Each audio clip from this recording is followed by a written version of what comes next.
ಲೋಕಸಭೆಯಲ್ಲಿಂದು ಕಲಾಪಕ್ಕೆ ವಿರೋಧ ಪಕ್ಷಗಳ ಸದಸ್ಯರಿಂದ ಪದೇ ಪದೇ ಅಡ್ಡಿ ಉಂಟಾಗಿದ್ದರಿಂದ ಸದನವನ್ನು 2 ಬಾರಿ ಮುಂದೂಡಲಾಗಿತ್ತು.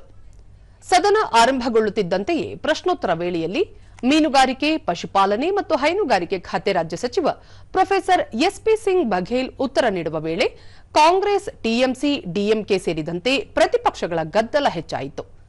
ಸುಗಮ ಕಲಾಪಕ್ಕೆ ಅವಕಾಶ ನೀಡುವಂತೆ ಪೀಠಾಸೀನಾಧಿಕಾರಿ ಪಿಸಿ ಮೋಹನ್ ಹಲವು ಬಾರಿ ಮನವಿ ಮಾಡಿದರೂ ಗದ್ದಲ ಮುಂದುವರೆದಾಗ ಕಲಾಪವನ್ನು ಮಧ್ಯಾಹ್ನ 12 ಗಂಟೆಗೆ ಮುಂದೂಡಿದರು.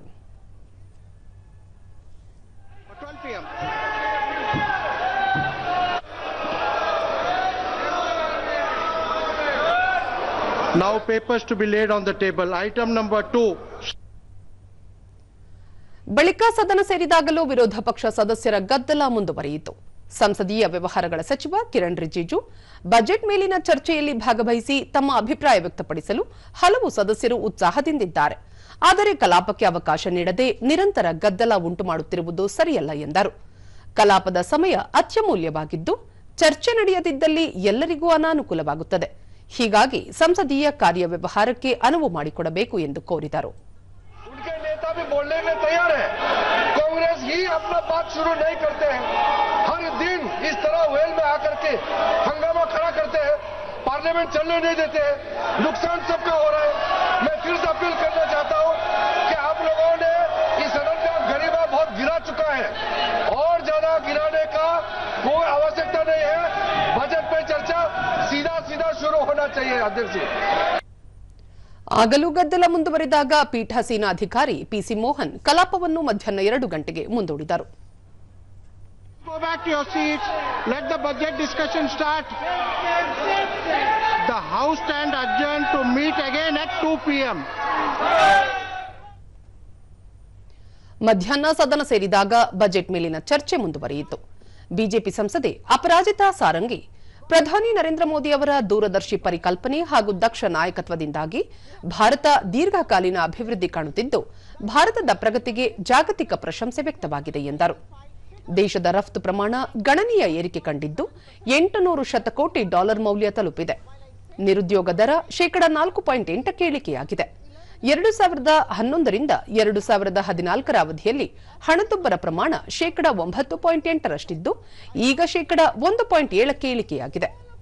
ಭಾರತ ಜಾಗತಿಕ ಬಂಡವಾಳ ಹೂಡಿಕೆಗೆ ಅತ್ಯಾಕರ್ಷಕ ತಾಣವಾಗಿ ಹೊರಹೊಮ್ಮಿದೆ ಎಂದರು.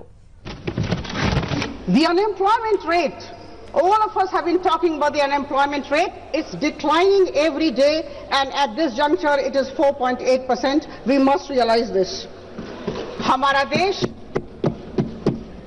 वैश्विक निवेशकों, फॉरेन इन्वेस्टर्स के लिए एक भरोसेमंद गंतव्य की तरफ उभर के आया है और हम सबको समझना होगा कि इस तरह की जो आर्थिक, जब विश्व में हमारी प्रशंसा हो रही है, हम मजबूत जमीन पर खड़े हैं, यह कोई संयोग नहीं है. यह हमारे अनुशासित वित्तीय प्रबंधन, संरचनात्मक सुधारों और स्पष्ट नीति का प्रमाण है.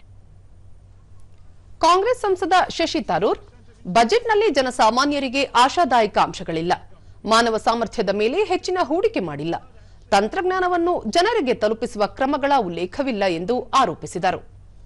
Continued underfunding paired with grand promises will not uplift our children.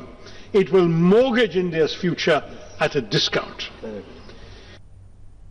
ಸಮಾಜವಾದಿ ಪಕ್ಷದ ನಾಯಕ ಅಖಿಲೇಶ್ ಯಾದವ್ ಯುರೋಪ್ ಒಕ್ಕೂಟದೊಂದಿಗೆ ಮುಕ್ತ ವ್ಯಾಪಾರ ಒಪ್ಪಂದ ಹಾಗೂ ಅಮೆರಿಕದೊಂದಿಗಿನ ಒಡಂಬಡಿಕೆ ಗಮನಿಸಿದರೆ ಸ್ವದೇಶಿ ಮತ್ತು ಆತ್ಮನಿರ್ಭರತೆಗೆ ಅವಕಾಶ ಎಲ್ಲಿದೆ ಎಂಬ ಪ್ರಶ್ನೆ ಮೂಡಿದೆ. ಬಜೆಟ್ನಲ್ಲಿ ಆಶಾದಾಯಕ ಅಂಶಗಳಿಲ್ಲ ಎಂದು ಹೇಳಿದರು.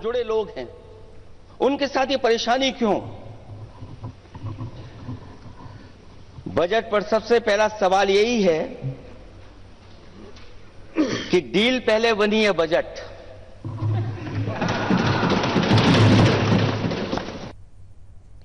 ಬೆಳಗಾವಿ ಸಂಸದ ಜಗದೀಶ್ ಶೆಟ್ಟರ್ ವೈದ್ಯಕೀಯ, ಪ್ರವಾಸೋದ್ಯಮ, ನಗರಾಭಿವೃದ್ಧಿ, ಆತ್ಮನಿರ್ಭರತೆ, ಯುವಜನರಿಗೆ ಉದ್ಯೋಗಾವಕಾಶ ಒದಗಿಸುವುದು ಸೇರಿದಂತೆ ಬಜೆಟ್ನಲ್ಲಿ ಹಲವು ಅಭಿವೃದ್ಧಿ ಪರ ಅಂಶಗಳಿದ್ದು ವಿಕಸಿತ ಭಾರತ ಆಶಯಕ್ಕೆ ಪೂರಕವಾಗಿದೆ ಎಂದರು.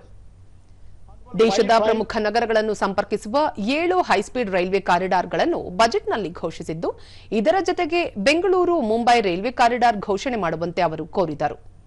ಇದಲ್ಲದೆ ಬೆಳಗಾವಿಯಲ್ಲಿ ರಕ್ಷಣಾ ಕ್ಲಸ್ಟರ್ ಸ್ಥಾಪನೆ, ಕಳಸಾ ಬಂಡೂರಿ ಕುಡಿಯುವ ನೀರು ಯೋಜನೆ ಅನುಷ್ಠಾನ ಹಾಗೂ ದಶಕಗಳಿಂದ ಸ್ಥಗಿತಗೊಂಡಿರುವ ಮಹದಾಯಿ ಯೋಜನೆ ಜಾರಿ ಮೂಲಕ ಕರ್ನಾಟಕದ ಜನರಿಗೆ ಅನುಕೂಲ ಮಾಡಿಕೊಡಬೇಕು ಎಂದು ಅವರು ಮನವಿ ಮಾಡಿದರು.